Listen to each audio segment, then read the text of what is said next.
આવેલા ને કિલ્લાનું નામ શું છે? પહેલાના જમાનામાં કિલ્લો નહોતો. વિશાળ મોટો બધો પર્વત હતો. પર્વતનું નામ હતું રેવત નામનો પર્વત. કેવો પર્વત? આખો કાપી પર્વત ઉપર કિલ્લો બનાવ્યો. નામ પડેલું ઉપરકોટ. આગળ જશો એટલે પેલા બે મૂર્તિ આવશે, હનુમાન દાદા અને ગણપતિ દાદા. કે આ કિલ્લામાં ટોટલી રાજાઓ થયા 108. કેટલા? છેલ્લો રાજા થઈ ગયો રાજપૂત રાજા રામ માંડલી. અને સિંગલ પથ્થરમાંથી મૂર્તિ બનાવી લીધી. આપણે આખો કિલ્લો જોવા જાય 5 કિલોમીટરનો છે. કેટલો? ફરવાનું કેટલું? 1.5. આ કિલ્લો કોને બનાવેલો? કૃષ્ણના મામા કોણ હતા? એના પિતા કોણ હતા? નથી ખબર. ઉગ્રસેન યાદવ કોણ? 5,500 વર્ષ પહેલા સ્થાપના કરાવેલી કિલ્લાની. આના પછી આપણે 2 દરવાજા જોવાના. પેલો દરવાજો કયો? મોગલનો, નવાબ થઈ ગયા એનો. આગળનો દરવાજો જૂનો, ગેટનું નામ તોરણ ગેટ. 6ઠા 7મામાં પાઠ આવી ગયો હોય સિદ્ધરાજ. અહીંની રાણી કોણ હતી? રાણક દેવી. સમજી ગયા ને બધા? એ સમયમાં રાજપૂત રાજા થઈ ગયા. ચોળાસમા વંશના રાજા. કેવા? એનું રાજ્ય થયેલું હોય ઢાલ તલવાર. કેટલા? ત્યાંથી નજર કરજો, ઉપર દેખાશે સફેદ કલરનું. આના પછી મેં તમને કીધું ને દરવાજો જોવાનો. પાટણના રાજા સિદ્ધરાજ જયસિંહે 12 વર્ષ લીધેલું. 12 વર્ષ દરવાજા બંધ હતા. અત્યારે તમે બધા લોકો આવી ગયા, દરવાજા ખુલી ગયા. ચાલો ફટાફટ.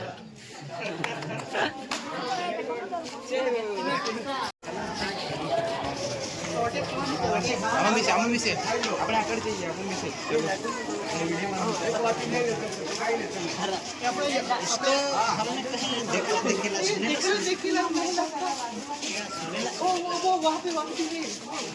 લાગે હાર તોરણ દરવાજો અને બીજા લોકો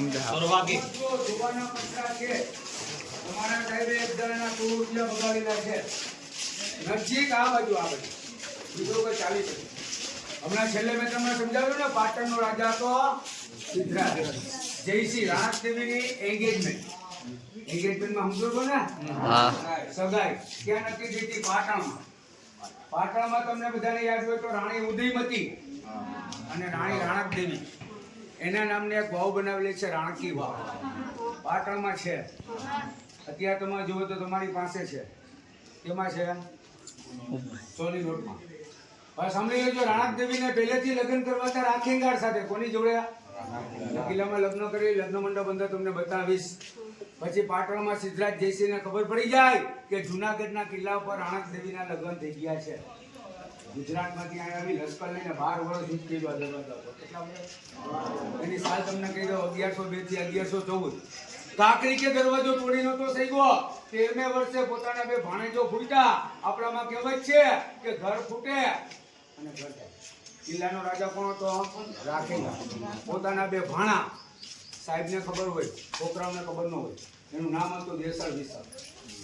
અનાજ લેવા બહારથી સિદ્ધરાજજી સંદેશો આપે કે આજથી તમારા ભત્રીજા તમારા મામા ઉપર દગો કરો તો રાણી અમારી, રાજ્યનું રાજપાટ બધું તમારું. રાજા બનવાની લાલચમાં લલચાઈ જાય. અનાજની બદલીમાં કોઠીમાં ભરે સિદ્ધરાજનું સૈનિક. ઉપર સાથે અનાજ. આ દરવાજા પાસે આવે છે ને, તો અહીંયા દૂધોનો મીઠ ચોકીદાર બેસતા આ જગ્યાએ. બહારથી ભાણેજો બોલે કે દરવાજા ખોલો, અનાજ આવી ગયું. એટલે 2 ચોકીદારે દરવાજા ખોલી નાખ્યા. ભાણેજોનો અવાજ. કોઠીઓ બધી વહી ગઈ. મતલબ સૈનિક ઘૂસી ગયું. છેલ્લી પોટેલી ચોકીદારને શંકાવી. અનાજ હોય તો માટીની જેમ ઢગલો થાય, સૈનિક હોય તો લોહીની છેર ફૂટે. ખાતરી માટે બંને ચોકીદારે મારેલા ભાલા. અંદરથી ફૂટેલી લોહીની છેર. દગો કરી સિદ્ધરાજ જયસિંહ બંને ચોકીદારોને મારી. એક રાણી માટે તેને આખું લશ્કર દગાથી અંદર ઘૂસ્યો. તે વખતે એમનું સૈન્ય કિલ્લો જીતવા ગયો. સેનાપતિ તો સિદ્ધરાજ. અત્યારે આપણે બધા છે ને, કિલ્લો જીતવાની ખાલી જોવા છે. તમારા બધાનો સેનાપતિ હું પોતે જ છું. ચાલો ફટા.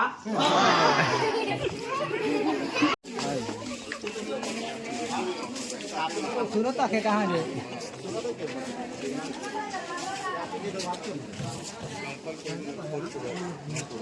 કામ જવા જલ્દી ભરે.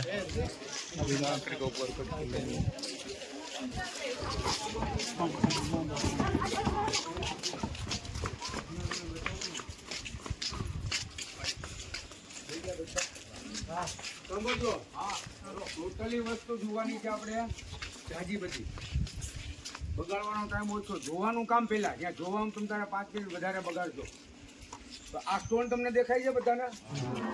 પછી આગળ ઓલો જૂનો ગેટ દેખાય શેના માટેનો છે? ડેમો માટેનો. કારણ કે જૂનો કાયદો નવો લગાવેલો. પછી આ સ્ટોન એ ડેમો માટેનો મ્યુઝિયમ તરીકે ગોઠવેલા છે. તૂટેલો ભાંગેલો ક્યાંય પણ વસ્તુ કાઢી એને લેઝર ફુવારાથી સાફ કરીને રાખી દીધા. એવો પથ્થર બીજા ત્યાં લગાવેલા. સિમેન્ટ વગરનું કામ. કેવું? સિમેન્ટ કે વાપરવાની મનાઈ હતી, કારણ કે રિનોવેશન થયું તો એ સિમેન્ટ નથી. એ જમાનામાં સિમેન્ટ નહોતી વાપરી. શું વાપર્યું છે યાદ રાખજો બધા.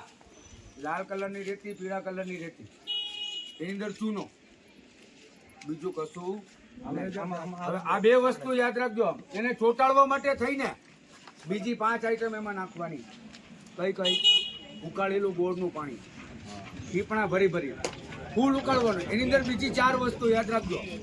અડદની દાળ આપણે ખાઈએ છીએ, પછી મેથી, ગુંદ અને ગુગળ આપણે ધૂપ કરવાનો. એની અંદર રસ કરી એ રેતી ચૂનામાં મિક્સ કરી એના સાંધા પૂર્યા છે. જેમ જેમ જૂનું થાય ને મજબૂત થાય. સમજી ગયા? સિમેન્ટ વગરનું કામ. પછી આ દિવાલ ઉપર હું બેઠો છું ને, એની નીચે ખાઈ છે. હમણાં ડોકા કાઢતા ને જોવાનો તો ખાડો જ છે. આના ઉપયોગ કેટલા થયા? 2. પહેલો ઉપયોગ શું થયો? આનો પથ્થર નીકળેલો ને, એનો ફરતો બનેલો કિલ્લો. બીજો ઉપયોગ શું થયો? મગર, ઝેરી જાનવર અને પાણી. કોઈ પણ બહારનો દુશ્મન હોય, ગેટ તો 12 વર્ષ બંધ હતા. દુશ્મન એમ કે ગેટ બંધ છે તો રાતના કિલ્લો કૂદીને ઘૂસી જાય. કિલ્લો કૂદીને ઉપર તો આવવા જાય, ખ્યાલ ન પડે કે ખાઈ હશે, ડાયરેક્ટ અંદર એટલે પાસપોર્ટ બની જાય. દુશ્મનનો નાશ અને રાજાનો પ્રજાનો બચાવ. ઊંડાઈથી 250 ફૂટ. કેટલી? અત્યારે ખાલી 40 ફૂટ ઊંડાઈ છે. તમે અહીંથી ચાલશો ને ઊંડાઈ દેખાશે. દરવાજેથી માંડી આપણે અહીંયા સુધી ચાલતા આવેલા ને, એ પિક્ચરનું ન્યૂઝ હતું. આપણે પિક્ચર જોવા જાય એટલે શું પડે? નંબર પડે ને. અત્યાર સુધી નંબર જ થયા. પિક્ચર હવે ચાલુ થાય. એનું નામ છે રાણક દેવી રાખેંગાડ ચાલો ફટા.